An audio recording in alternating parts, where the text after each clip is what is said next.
자, 53쪽에 환율 얘기가 나오는데, 자, 환율이 하락할 때는 수출 기업은 주가 상승이 가능성이 있다. 자, 이 환율을 이해를 하셔야 돼요. 환율 뭐 쉬우니까. 자, 뭐냐. 삼성 TV가 전 세계에 판매를 하는데, 예를 들어 삼성이 1달러에 한 대를 팔아서 100달러를 줬다고 칠게요. 마진이 나올 때 그냥 대략 계산하기 쉽게 이렇게 했는데, 환율은 현재 기준은 어때요? 1달러당 1000원이에요. 1000원. 러프하게. 그리고 만약에 이 1대 2000으로 이렇게 됐다고 가정을 할게요. 이거는 어떻게 된 거예요? 이거를 1달러에 1000원이고 1달러에 2000원이면은 미국인이 1달러 갖고 있어. 그리고 내가 1000원을 현금에 줘야지 미국인이 가진 1달러 난 주고 교환이 되는 거예요. 1000원을 주고. 근데 이게 됐어. 그러면은 미국인은 똑같이 1달러를 나한테 주면 돈을 주는데 나는 돈을 더 많이 줘야 되잖아요. 2000원으로. 이렇게 되면 어떻게 된 거예요? 이 상황은 원화 가치가 하락한 거예요. 왜? 내가 돈 더 많이 주게 된 거잖아요. 이게 지금 원가, 그러니까 한화에 원화라고 이게 표현을 하거든요. 원화 절하에 절하. 그러니까 평가절하 됐다. 한국 돈이 가치가 절하. 하락했다. 왜? IMF 때 어땠냐? IMF 때 1대 800원이었어요. 원래 800원 주면 되는데 IMF 때 이게 1600원, 2000원 갔잖아요. 이게 원화가 가치가 하락한 거예요. 원화의 가치 절하. 엔화 강세 뭐 이런 얘기 하잖아요. 이렇게 되면은 달러가 강세, 한화 약세 이렇게 표현도 해요. 그리고 반대로 1600원 갔다가 다시 1000원으로 회귀를 했어. 이렇게 되면 한화 강세가 되는 거예요. 원화 강세. 아무튼 이런 상황이 되는 건데, 이렇게 뉴스에서 표현하는 말이 이렇게 표현을 하니까 말씀드렸고, 그리고 만약에 이 기업 입장에서 봅시다. 기업 입장에서 환율이 1000원에 1대 1000원을 했다가 이때 2000원이 됐어. 그러면은 수출 기업 입장에서 생각해봐. 수출 삼성전자야. 그래서 수출해서 자 돈을 100달러를 받고 TV 한 대를 팔았어. 그러면은 달러로 대금을 치르잖아요. 외국에 팔았으니까. 그러면 삼성전자 입장에서는 100달러를 벌었어. 한국 돈을 가져왔어요. 그러면 환전을 다시 하겠죠. 우리나라 돈으로. 삼성전자가 100달러 들고 있다가 하나로 했는데 여기서 공이 2개 붙으니까 10만원을 벌었어.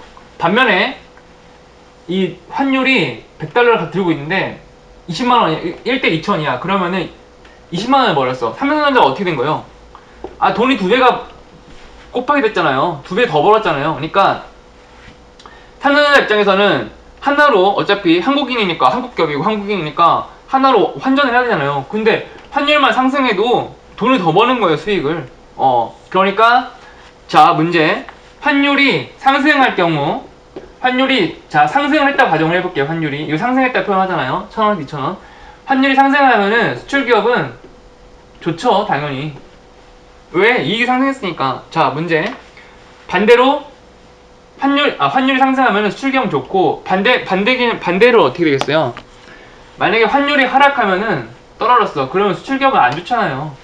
문제, 환율이 하락할 경우 수출기업은 주가가 상승할 가능성이 아니라 하락을 하죠. 왜? 환율이 떨어지면 수출기업은 이익이 줄어든다니까요. 그러니까 주가가 하락을 하겠죠. 그래서 정답이 X가 되는 거예요. 이게 가치가요, 가치. 논리적으로 생각하면 딱 되잖아요. 환율이 하락을 하면은 원화 강세. 원화가 환율이 이렇게 하락을 했어. 그래서 원화가 강세를 띄면은 수출 단가가 떨어져서 돈이 실적이 나빠지게 돼요. 주가가 하락할 가능성이 높다가 맞아요. 정답은 X. 자, 2번 변동 요인 다 틀린 거. 자, 1번 급격한 물가 상승은 원가 상승 유발하여. 그렇죠. 물가가 급격하게 올라. 그러면은 원가가 올라간다는 게 뭐냐면은, 물가가 막 올라. 그러면은 막 휘발유 값이 올라. 근데 우리나라도 휘발유를 사서 쓰는데 막 휘발유 값이 막 그러니까 그 원유 휘발유라고 하면은 그 자동차니까 아니고 원유. 우리나라 기업들은 원유 생산을 해서 뭐 플라스틱 가공, 뭐 페트병 만들고, 아니면은 뭐 그 철강 만들고 뭐 이렇게 해갖고 2차 가공을 해갖고 제조해갖고 완성품을 수출하는 2차 제조 기업이잖아요. 2차 제조. 근데 원유값이 비싸지면은 물가 상승해서 원유값이 상승을 하면은 기업들은 당연히 원가 부담이 되는 거죠. 그렇지. 식당으로 치면은 채소값이 오른 거예요. 그럼 어떻게 되겠어요? 식당 사장 입장에서는. 아니, 야채값이 오르는데, 그 식당에서는 당연히 마진이 떨어지잖아요. 당연히 점치 메뉴가 올려야 되고. 그래서 기업 실적 하락으로 이어질 가능성이 크다가 맞고. 2번. 환율이 상승 시 수출기업의 실적 좋아지지만, 반대로 수입기업 수익이 악화된다. 마찬가지, 맞는, 이게 같은 말이에요. 그러니까, 이게 환율이 올라가면은 수출기업들은 실적이 올라가는데, 반대로 수입기업 입장에서는 어때요? 수입기업은, 수입기업이, 원유, 이 원유를 사와야 하는데, 외국 가서 달러로 환전을 해서 사와야 되잖아요. 근데, 내가 1,000원만 내서 1달러를 받아왔는데, 이 환율이 오르니까 내가 2,000원을 내야 1달러를 준대. 그러면은 엄청 원유를 사오기가 부담스럽잖아요. 원유값이 2배가 된 거예요, 그러면. 내가 2,000원을 줘야지만 똑같은 100리터를 와야 되는데 2배를 더 줘야 돼요, 돈을. 그래서 환율 상승 시에는 수입기업 수익은 악화된다가 맞죠. 3번 원자재 가격 상승. 원자재라고 하면 원유 같은 걸 얘기하고 있는 거예요. 원유, 가스, 천연가스 이런 건데, 상승은 기업의 생산비를 높여. 그렇지, 생산비가 높다는 게 뭐예요? 인건비는 관련 없지만 원자재 값이 올리면은 그냥 원가가 비싸지는 거죠. 원가가. 그래서 주가가 하락할 가능성이 맞고. 4번 해외 경기 변동에도 국내 전혀 아니죠. 해외 경기가 변동하면 국내에는 치명상이에요. 치명상. 나스닥을 다 눈치를 봐요. 나스닥이 내려가면 전 세계가 다 내려가요. 일본, 중국, 한국 다, 유럽. 나스닥이 올라가면은 다 같이 훈풍을 맞죠. 그래서 미국에서 기침을 하면은 한국은 독감에 걸린다라는 얘기가 있을 정도로 그 정도 수준인데, 4번이 틀리죠. 그래서 그리고 미미하다니 전혀 아니지. 상식적으로도 말이 안 되잖아. 3번 성격이 다른 거. 1번, 2번, 3번, 4번은 경제적인 요인이고, 3번 국내 정세는 뭐냐? 정세라는 건 정치를 말하는 게 정세. 국제정세. 국제적인 정세, 그러니까 정치적 상황을 이렇게 얘기하는 거예요. 정세 변화라고 얘기하는 건. 예를 들어 러시아와 우크라이나 전쟁 같은 거. 러시아가 이유는 잘 모르겠다만 아무튼 우크라이나에 땅이 필요했나 봐요. 그래서 크림반도로 쳐들어갔죠. 그래서 어떻게 됐어? 결과 곡물 가격이 뛰었죠. 러시아 우크라이나 전쟁은 그러니까 자기네들만의 싸움이 되지만 결국 전 세계적으로는 우크라이나가 곡창지대잖아요. 우크라이나가 밀 수출이 많단 말이에요. 우크라이나 땅이 엄청 넓어요. 그래서 전 세계에 큰 비중을 차지하는 밀을 만드는 곡창지대였는데, 거기서 밀을 생산하던 곳에서 수출을 안 해. 왜? 사람들이 다 전쟁 참여하고 쑥대밭이 됐어. 그래서 수출의 상황이 안 돼. 그럼 어떻게 돼요? 생산이 안 되잖아요. 전 세계적으로 밀 공급이 안 되잖아요. 그럼 어떻게 돼? 가격이 막 뛰는 거예요. 그래서 그거를 국제 정세 변화라고 표현을 하죠. 그래서 이거는 경제 외적 요인이 된다. 다음 페이지에서 54쪽에 1번 비교하는 잣대로 사용된다. 이거는 PAR. 좀 이제 또 여기 이제 어려운 내용으로 좀 더 딥하게 들어가고 있는데, PAR이 뭐냐면은, 그러니까 이 주식을 처음 투자할 때 요거를 많이 얘기를 하거든요. 주식 초보자들한테. 여러분 주식 서적 뒤적뒤적 해보세요. 그러면은 막 PER이 좋은 놈을 투자해라, 이게 TV라고 그거를 선전을 때리고 있는데, 잘못됐어. 절대 그렇게 하시면 안 돼요. 왜냐면은 PER이라는 거는 다 공개된 수치예요. 그러면 그 주식이라는 게 여러분이 주식 그거 투자해서 절대 사람들한테 수익 줄까요? 절대 안 줘요. 주식책을 읽지 마시고 믿으면 안 돼, 절대. 그러니까 거기서 되게 자주 등장하는 게 이 PR이 요거예요. 이 PR 갖고 이거 잘 보면 돈 벌어준다고 막 그렇게 하는데, 절대 그런 일은 없어요. 뭐냐면은 쉽게 말하면 이걸 뭐라고 표현해야 되지? 체지방 지수? 이런 거 체지방 함량? 우리나라 체지방 지수 할 때 어떻게 해요? 뭐 키 몸무게 이렇게 하잖아요. 키 몸무게분의 키 이렇게 하잖아요. 내가 만약 키가 180이고 몸무게가 뭐 80kg이야. 그러면은 뭐 저기 체중이 평균 그 지수가 나오잖아요. 이 체지방 지수. 그리고 몸무게가 180kg이고 키가 180이야. 그럼 1. 이렇게 되면은 뭐 엄청난 비만이고 뭐 이런 비슷한 거예요. 이것처럼 똑같이 기업을 현재 이익분의 현재 주가 뭐 이렇게 계산을 한 것을 PER이라고 표현을 해요. 자, 1번. 이게 정의죠. PER의 정의. 자, 2번 봅시다. PER로 이제 계산 문제가 나오는데, 자, 주가분의 순이익 단순 계산하는 게 아니라 정확하게는 이 수익은 발행 주식수분의 단기 순이익 그리고 그 나누기 현재 주가. 원래 이런 계산식이 나오는데 여기서 자 문제 봐봅시다. 발행 주식수가 몇 주죠? 총 1000주예요. 1000주이고 단기 순이익은 뭐 200만원이네요. 200만원. 현재 주가는 2만원이에요. 자, 이거를 계산을 하면은 여기서 이걸 나눠가요. 여기서 1000을 지우고 공 3개 띄니까 2000 남죠. 2000 나누기 2만원이에요. 그럼 뭐예요? 또 공 3개 떼고 공 3개 떼고 하니까 2 나누면 10 정답 10이에요. 발행 주식수분의 단기순이익 그리고 나누기 현재 주가 나누기 발행 주식수분 단기순이익 요건데 이렇게 외워요. 통째로 이렇게. 이거를 뭐 복잡하게 외우지 말고 이걸 다 단체로 외우는 거예요. 이렇게 통으로. 그래서 이렇게 계산식이 나오는데 이걸 PER이라고 한다. 그리고 3번 문제 보시면은 채권금리 역수 맞는 말 뭔 말인지 잘 모르겠지만 1번은 아무튼 맞대. 그리고 3번도 자 4번도 3번도 맞대. 이게 맞는 말이에요. 업종별 종목별 적정유가 평가에 자주 이용된. 자 이게 뭐냐면은 이 빅히트라는 엔터테인먼트가 이 상장을 할 때 적정 주가라는 거를 얘기하거든요. 그러니까 빅히트가 딱 처음 상장을 할 때 처음 결정되는 그 가격 그걸 결정을 하는데 그때 쓰는 게 PER 뭐 이런 거예요. 그때 등장하는 게 PER인데 어떤 비교를 하냐면은 YG 엔터테인먼트 뭐 이런 거 비교하는 거예요. YG, SM, JYP 이거는 현재 기존에 상장했던 3대장 주식이었어. 근데 얘네들의 PER을 보는 거야. PER. 만약에 뭐 예를 들어 PER이 뭐 3이다, 뭐 2다, 뭐 1이다 이렇게 하면은 이 PER과 비슷하게 빅히트의 순이익과 발행 주식수의 순이익과 주식수를 역산을 해서 이 X값 그러니까 함수로 현재 주가를 구하는 거예요. 빅히트를 산출을 해요. 이 PER.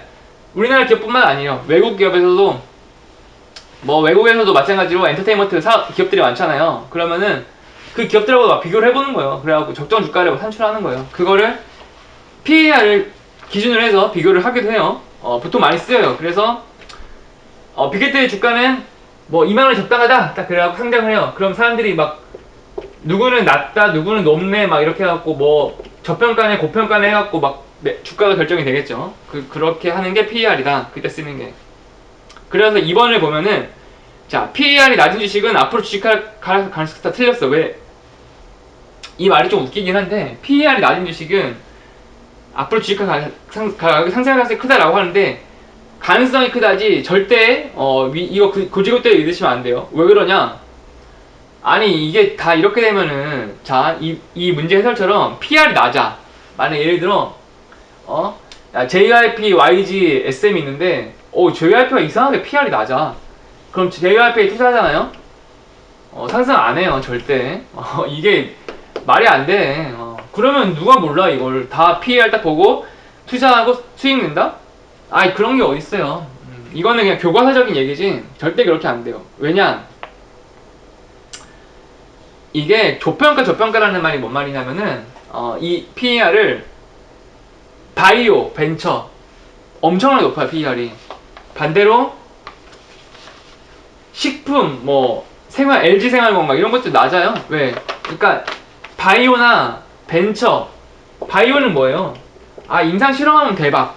그런 심리가 있어요. 만약에 예를 들어 뭐 신라진에서 항암제를, 기적의 항암제를 개발했어. 그러면은 뭐 엄청나게, 내가 1억 투자해서 100억 벌겠지. 기적의 항암제가 만들면. 근데 그럴 일은 없으니까. 그런 기업들은 PER이 막 20, 30회요. 이거 이게 24, PER이 20, 30이라는 수치가 나온다는 건 뭔 말이냐면은 이익이 없어요. 이익이 거의 1 막 이런데 이익이 없어. 그냥 막 빵 뭐 0. 몇 막 적자 기업이에요. 바이오들은 막 임상 실험하고 막 거기 교수들 과학자들 돈 준다고 돈 버는 건 없는데 그냥 월급 받고 하니까 당연히 순이익이 없어요. 뭐 거의 적자 기업이에요. 근데 현재 주가는 사람들이 이 바이오 신라젠이라는 이 바이오 기업에 막 투자를 많이 해. 그럼 투자를 많이 하면은 주가가 상승한다는 거예요. 주식을 막 사고 싶어. 왜? 꿈을 먹고 사는 종목이라고 하거든요. 그 기대값이 주가를 막 올려요. 막 너도 막 비싸게 사. 그러면 어떻게 되냐? 단기 순이익이 없는 상태에서 이 위에 있는 분자만 수치가 높아져. 그러면 PR이 올라가요. 반대로 순이익은 잘 내는데 주가는 저평가된 기업들도 있어요. 예를 들어 뭐 LG생활건강 아니면은 뭐 삼양라면, 사양식품 막 이런 것도 다 있어요. 동서식품, 뭐 농심 막 이런 것들은 혁신을 하는 기업들이 아니잖아요. 뭐 바이오나 뭐 자동차 배터리 뭐 이런 것처럼 반도체 뭐 이런 것처럼 혁신이 있는 산업은 아니니까 뭐 코카콜라도 마찬가지지만 그런 기업들은 PR이 낮아요. 그러면 봐봐요. 아니 그럼 PR이 낮다고 해서 뭐 농심이나 이런 거 샀어. 안 올라요. 주식 안 올라요. 내려갔으면 내려갔지. 그러니까 이 PER이 호황됐다는 걸 얘기하고 있는 거예요. 그러니까 PER은 테슬라 같은 기업은 엄청 높아요. PER이. 반대로 애플 같은 거는 낮지. 애플은 혁신을 하지만 좀 더 안정적이잖아요. 근데 테슬라는 전기차가 이제 한참 기대를 많이 한몸에 갖고 있어. 그러면 이게 테슬라가 PER이 높다니까요. 그게 PER이에요. 3번, 2번 다시 볼게요. PER이 낮은 주식은 주식을 하락할 가능성이 크다. 아니면 PER이 낮다 그래서 PER이 낮다라고 하는 거는 저평가. 저평가는 하락할 가능성이 아니라 상승할 가능성이 크다라고 참고적으로만 알아주세요.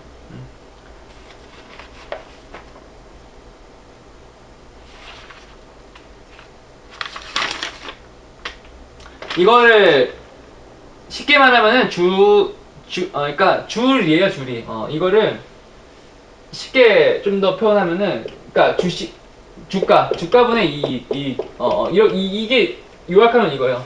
이게 어려우면은, 쉽게 말하면은 이익분의 주가구나. 자, 줄이.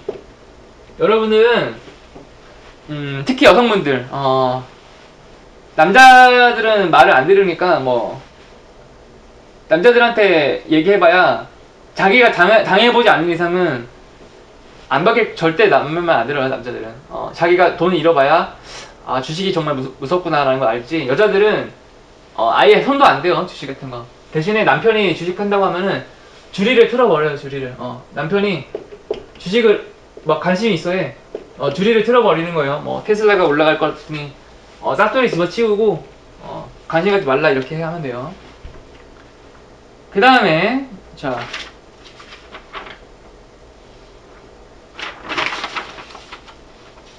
(56쪽에)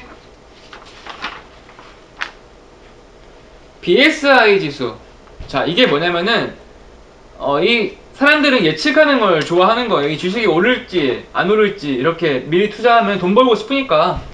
삼성전자가 어떻게 될까요? 삼성전자가 반도체 사이클이라고 해서 슈퍼 사이클. 반도체는 사이클을 타거든요. 예를 들어 오르락내리락 해서 반도체 원자재 값이 반도체 사이클이라는 그런 개념이 있는데 반도체 값이 10년 만에 후락됐다가 새로 인텔에서 혁신적인 걸 듀얼코어를 딱 개발을 했어. 그러면은 사람들이 다 그걸 사. 그런 다음에 이 수명이 있잖아요. 수명이. PC도 수명이 있잖아요. 컴퓨터도 10년 쓰면 더 이상 못 쓰잖아요. 그것처럼 혁신적인 제품이 딱 탄생을 하고 사람들이 일시에 샀어. 새 걸로 다 교체를 했어. 그런 다음에 그 새 제품이 한 10년째 될 때까지는 이익이 많이 안 나. 왜?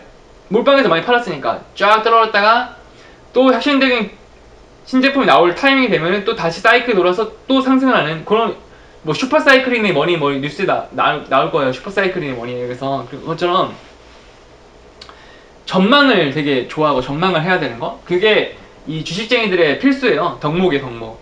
이게 주식이 오를지 안 오를지를. 그러면은 도저히 자기네 머리로는 잘 안 돼. 그러면은 이 기업에 물어보는 거예요. 기업에 물어보는 게 BSI 지수예요. 뭐냐, 기업가들한테, 오너들 아니면 뭐 경영인들한테, 그 CEO들한테 막 물어보는 거야. 장래가 어떤가라고. 그런데 아니 누구 하나 이렇게 제대로 대답을 해줄까요 과연? 설문조사를 한다 그래. 그러면은 다들 안 좋다 그러지. 다 우는 소리 하지. 누가 좋다 그래. 점수 안 나와요. 점수가 당연하지. 야, 누가 돈 있어? 그러면 누가 돈 있다 그래. 친구한테 얘기해봐요. 돈 있냐고. 아, 돈 없어. 다 이렇게 얘기하지. 왜? 아, 돈 있다 하다 그러면 어떻게 되겠어요? 아, 돈 빌려달라고 할 거 아니야. 돈 빌려달라고. 돈 좀 있냐? 그러면 똑같아요. 기업도 물어봤어. 그러면 사람들이 고지고대 대답 안 하지. 이게 이거는 그냥 행정력 낭비예요. 행정력 낭비. BSI 지수는. 그래서 아니 위에서 시켰어. BSI 지수를 만들래.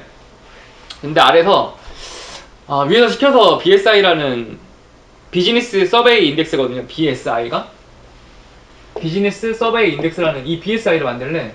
근데 처음에 만드는 이 개발자가 하도 열이 받는 거예요. 그래서 아니 무슨 이런 병신 같은 거를 만들까?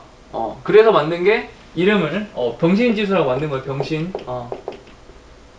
BSI 지수가 된 거예요. 그래서 병신 지수다. 왜? 아니 기업가들한테 내 기업이 잘 나가냐고 만드는 이런 행정 낭비가 어딨어. 그래서 BSI 지수는 병신 지수다. 라고 이렇게 말씀을 하시면 이해를 해주시면 돼요. 이런 일이 언제 있었냐면은 진짜 비슷한 일이 있었는데, 여러분 GRYB라는 걸 알 거예요.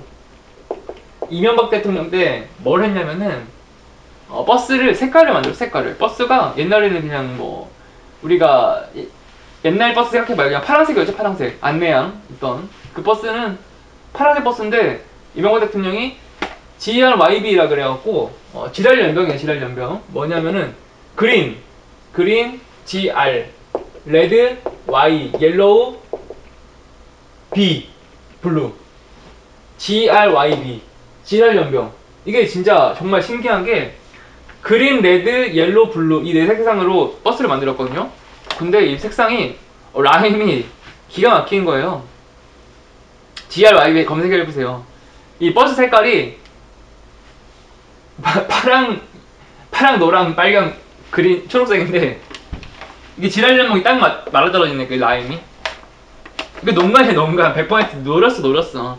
그리고 이 당시에는 텔레토비가 유행했는데 텔레토비 색상하고 딱 맞아떨어져요. 텔레토비도 보라돌이 뚜비 나나 뽀잖아요. 그러니까 이게 만든 사람이 색상을 만들래. 그래? 근데 뭐 불만이 많았었나 봐. 그래? 그러면은 아니 이 지랄을 왜 할까? 이 연병을 하려고 지랄 연병 만들어놨다니까요.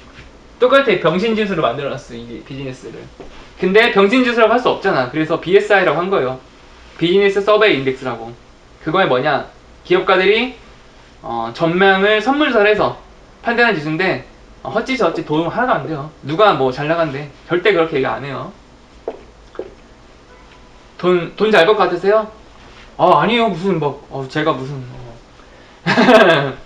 이렇게 되는 거예요. 이번부터는 다음 시간으로 넘어가서 또 진행을 하도록 하겠습니다.